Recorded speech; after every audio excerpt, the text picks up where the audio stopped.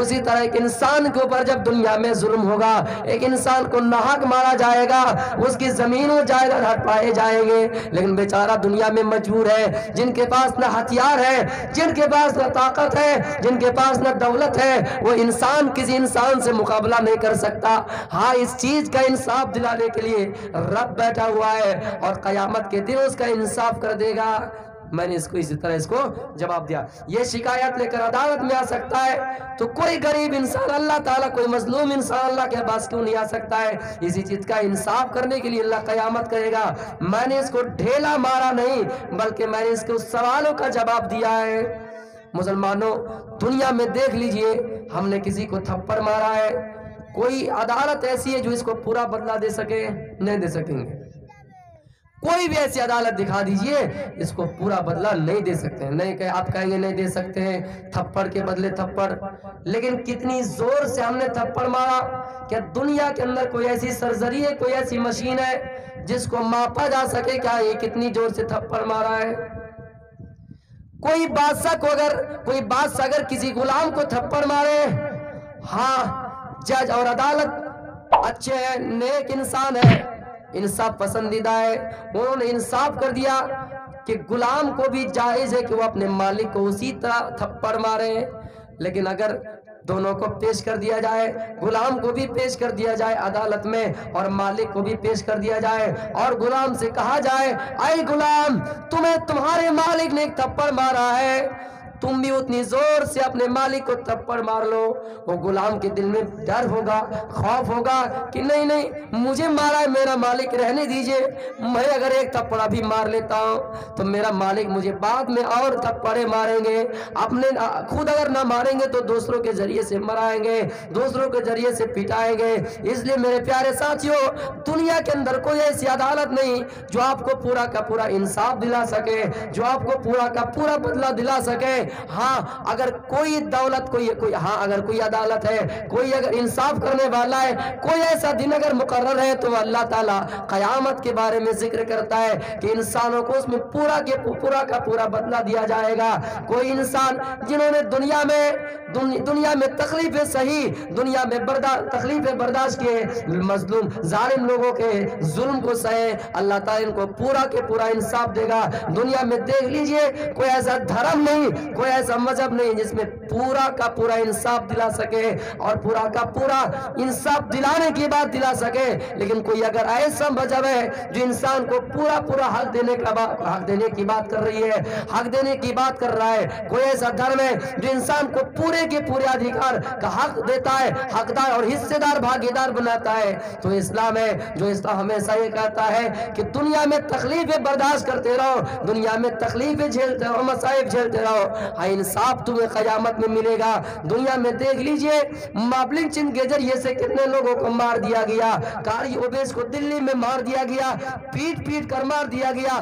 تھوڑی دور جائیے جھارکھنڈ، جہاں پر تبریز انصاری کو مار دیا گیا، پالو خان کو مار دیا گیا، اخلاق کو مار دیا گیا، کتنے لوگوں کو مار دیا گیا، مابلنگ چین کے ذریعے مار دیا گیا، کتنے لڑکیوں کے ساتھ ریپ کیا گیا۔ لیکن ہاں کوئی یہ کہہ سکے کہ 100% ان کو انصاف ملا ہے، اور یہ بھی کہہ سکے کہ 100% انصاف دلایا جا سکتا ہے؟ نہیں نہیں، اس انصاف کو کوئی اگر دینے والا ہے، اس انصاف کو کوئی دینے کی بات اگر کوئی کر رہا ہے تو اسلام کر رہا ہے۔ اس انصاف کو دینے کی بات اگر کوئی عدالت کر رہی ہے تو وہ قیامت کی عدالت ہے، کوئی ذات اگر کر رہی ہے تو اللہ تعالیٰ ہے، کوئی ایسا دھرم اگر بتلا رہا ہے تو وہ اسلام دھرم ہے جو ان تمام چیزوں کو پورا کا پورا انصاف ملے گا۔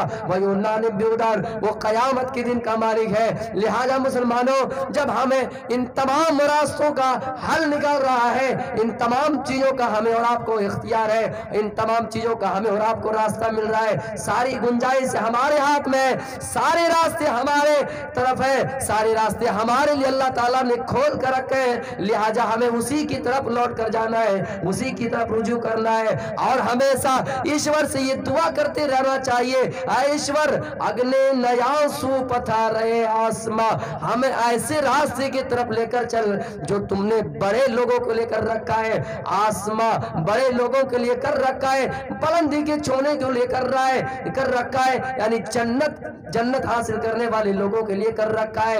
اہدنا الصراط المستقیم، اہدنا الصراط المستقیم، اسی چیز کو تو ہم قرآن میں سورہ فاتحہ میں بار بار پڑھا کرتے ہیں، قرآن نماز میں ہر رکعت کے اندر اسی آیت کو پڑھا کرتے ہیں کہ اہدنا الصراط المستقیم، اے ایشور تو ہمیں سیدھے پتھ کی طرف لے کر چل، سیدھے راستے کی طرف لے کر چل۔ میرے پیارے ساتھیوں، ہمیں چاہے کچھ بھی ہو جائے لوٹ کر اللہ ہی کی طرف جانا ہے۔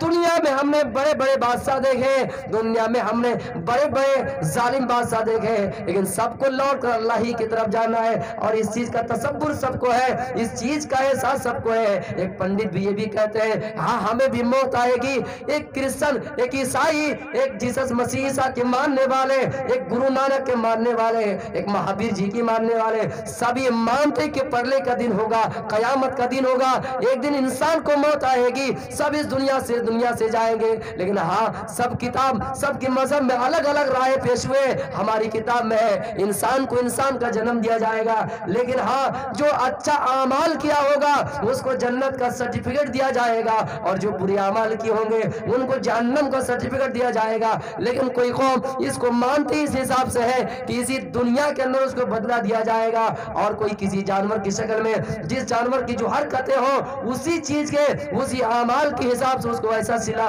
اور ایسا بدلہ ملے گا، اس کو ویسی سزا ملے گی۔ اور ہاں